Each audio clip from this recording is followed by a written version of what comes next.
Olá, queridos amigos, companheiros de estudo, companheiros de leituras, de reflexões dessa nossa playlist atual, playlist do Livro da Esperança, em que reunimos, estudamos, refletimos as mensagens trazidas pelo Espírito Emmanuel, pela psicografia de Chico Xavier. Como é gratificante podermos estudar um livro, nos sentirmos nessa vibração do estudo, como for um guarda-chuva nos protegendo, nos ajudando a fazer compreensões melhores. Nós sabemos que nesses momentos, quando a nossa dúvida é sincera, o nosso estudo é sério, a espiritualidade se aproxima e nos ilumina, nos esclarece as lições.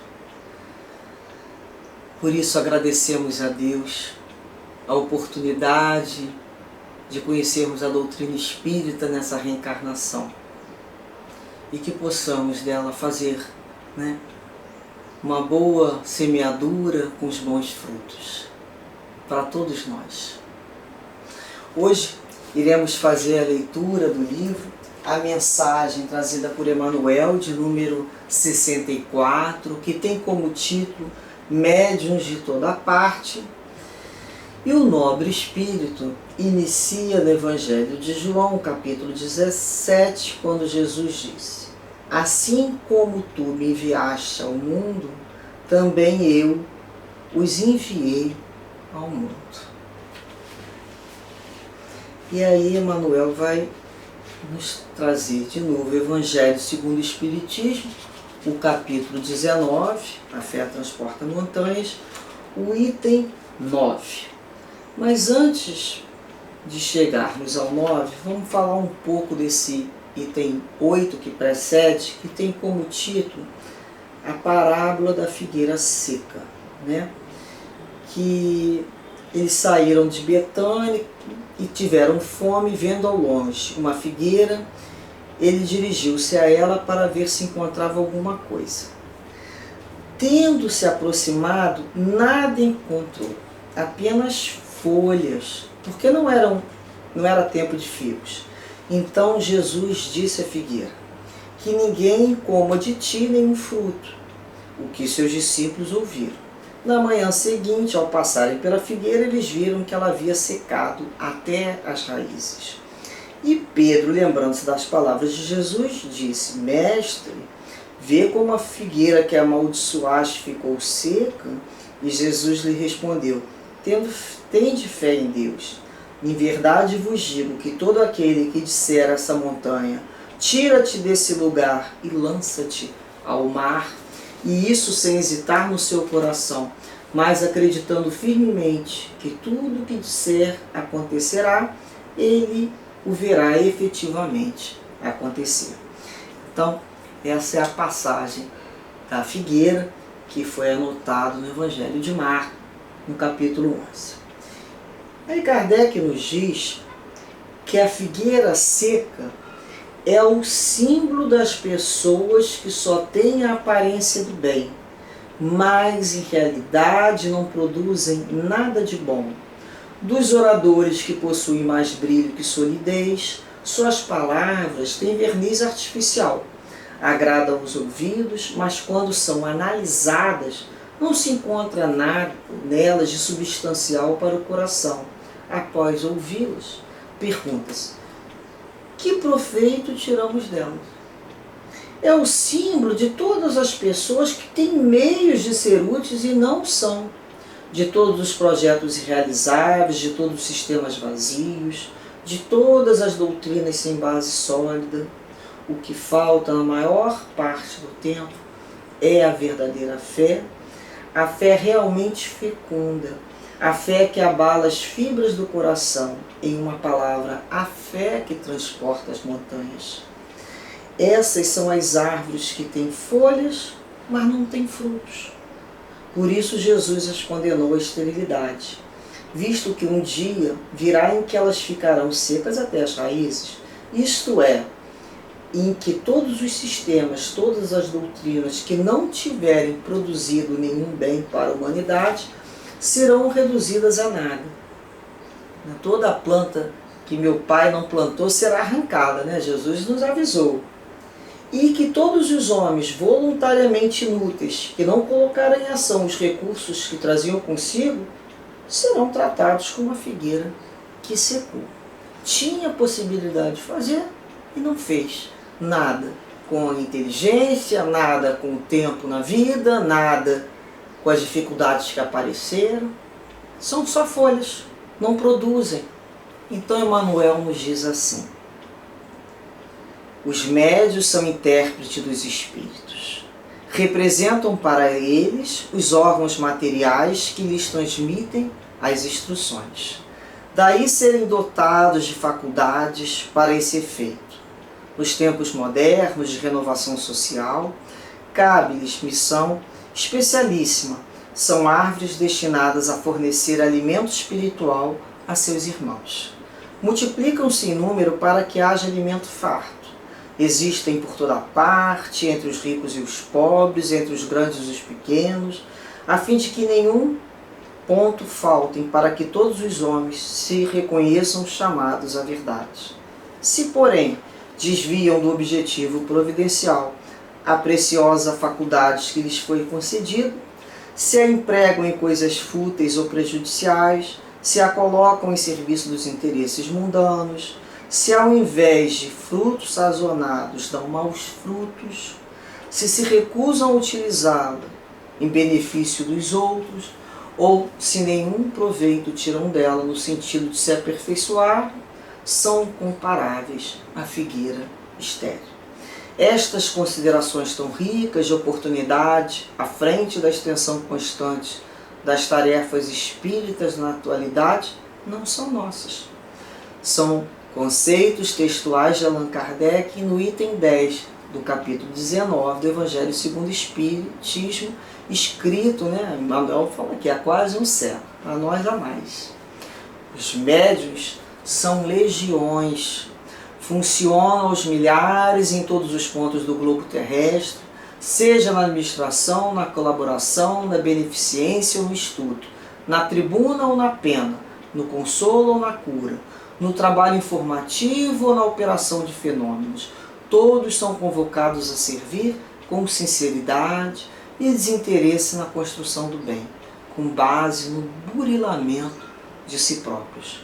Acima de todos, representando a escola sábia e imaculada, que não pode responsabilizar-se pelos erros ou defecções dos alunos. Brilha a doutrina espírita na condição de evangelho redivivo, traçando orientação clara e segura. Fácil concluir desse modo que situar a mediunidade na formação do bem de todos ou gastar-lhes os talentos em movimentações infelizes é escolha de cada um. Então, cabe aos médiuns darem bom uso de suas faculdades, com muita responsabilidade nas suas tarefas, sempre com a finalidade mais nobre. Nunca transformar a mediunidade em fonte financeira, passatempo ou gracejo. A mediunidade é uma faculdade que nos foi permitida para quitarmos com a lei. Médiuns, em geral, são espíritos muito endividados e que, buscando atender diversas maneiras, a mediunidade foi concedida no sentido de conquistada de diversas formas para que ele pudesse trabalhar num receituário, no livro, em palavras, enfim. Cada médium encontra dentro de suas possibilidades a forma de atender em nome de Jesus, não em seu próprio. Por isso o médium precisa sempre estar estudando, para que não caia no fanatismo, para que não se acredite detentor de faculdades únicas. O médium é aquele que precisa estar sempre oxigenando a mente com as boas leituras, com a boa prece, porque senão ele fica realmente à mercê de outro grupo de espíritos, né? Ele nos diz aqui, funcionam, né? São legiões, funcionam aos milhares. Médiuns sempre existiram. Não foi a doutrina espírita que inventou os médiuns. Antigo Testamento, podemos lá encontrar várias partes que se reportam aos médiuns. Agora, o que faz cada um com o fruto do seu trabalho é de aluno para aluno. Então, que não sejamos médiuns no sentido, todos aqueles que levam a palavra de Jesus no pensamento maior, são médiuns. Então, passando a palavra, se a gente parar para pensar num sentido amplo, todos somos médiuns. No sentido mais restrito é que vai ter a especialidade, né, a especificidade mediúnica de uma aptidão ou de várias. Mas a importância disso tudo é o que se faz com isso.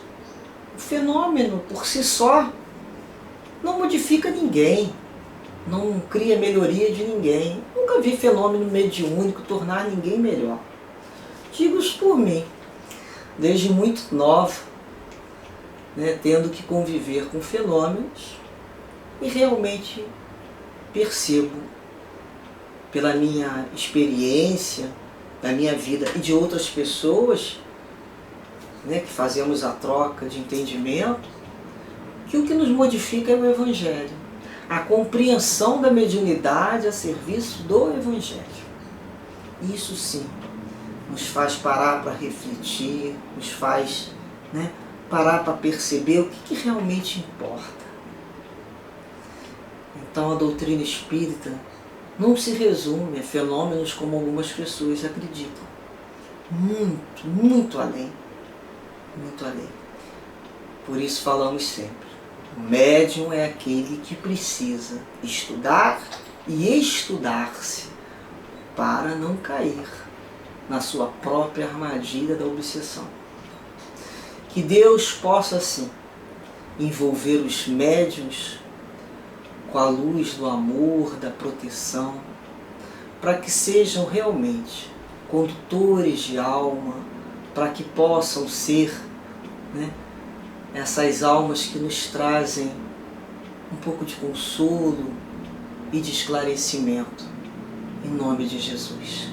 De toda essa falange de trabalhadores, agradecemos aos médiuns que nos antecederam e que nos permitiram, através dos seus trabalhos, hoje podermos ler, reler, refletir de uma base e não sem nada construído. Olha como podemos agradecer, né? Particularmente todos os médiuns que trabalharam na codificação, né, do Espiritismo junto a Kardec, ao médium Chico Xavier e tantos outros. O Altivo, nosso querido Altivo que convivemos, médiuns que souberam, acima de tudo, trazer a mensagem do Cristo. Que Deus assim os envolva, os abençoe sempre, cada vez mais. Graças a Deus.